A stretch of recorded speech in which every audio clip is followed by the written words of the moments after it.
অবসরপ্রাপ্ত মেজর সিনহা মোহাম্মদ রাশেদ খান হত্যা মামলায় সাবেক ওসি প্রদীপ কুমার দাস ও সাবেক পুলিশ পরিদর্শক মোহাম্মদ লিয়াকত আলীর মৃত্যুদণ্ড ও ৬ আসামির যাবজ্জীবন কারাদণ্ডের সাজা বহাল রেখেছেন হাইকোর্ট।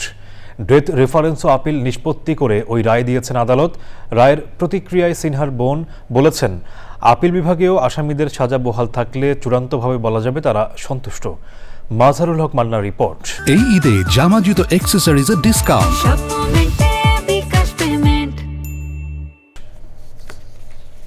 অবসরপ্রাপ্ত মেজর সিনহা হত্যা মামলায় ২০২২ সালের ৩১ জানুয়ারি রায় দেন কক্সবাজারের জেলা ও দায়রা জজ আদালত।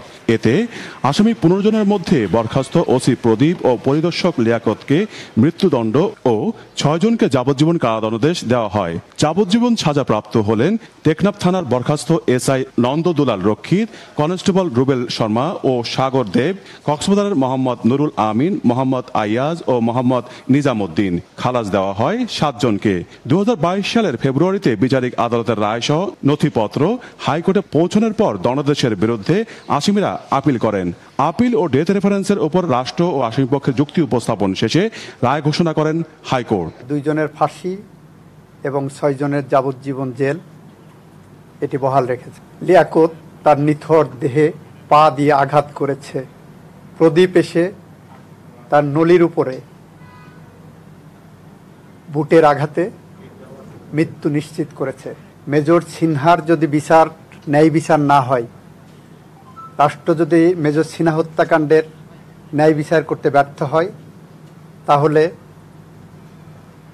কবি হেলাল হাফিজের মতো আমরা তার ভাষায় উত্তর পুরুষের ভীরুকা পুরুষের উপমা হয়ে রয়ে যাব।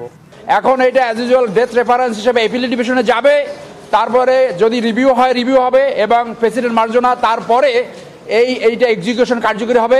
হাইকোর্টের রায়ের পর প্রতিক্রিয়া জানান মামলার বাদী ও নিহতের বোন এবং সাবেক সেনা সদস্য।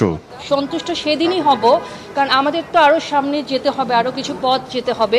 অ্যাপিলেট ডিভিশন আছে, সো ওই ফেজগুলো পার করার পরে যেই দিন রায়টা কার্যকর হবে, যদি একই রায় থাকে এবং রায়টা কার্যকর হয়, সেদিনে আমরা বলবো আসলে আমরা চূড়ান্তভাবে সন্তুষ্ট। মহান আল্লাহর কাছে আমরা কৃতজ্ঞ এবং আমরা সেনাবাহিনীর পক্ষ ৩ বাহিনীর পক্ষ থেকে আমরা সন্তুষ্টি প্রকাশ করছি আজকের এই রায়ে। ২০২০ সালের ৩১ জুলাই রাতে টেকনাফ মেরিন ড্রাইভ সড়কের শামলাপুর চেকপোস্টে পুলিশের গুলিতে নিহত হন সিনহা মোহাম্মদ রাশেদ খান। মাজহারুল হক মান্না, চ্যানেল আই, ঢাকা।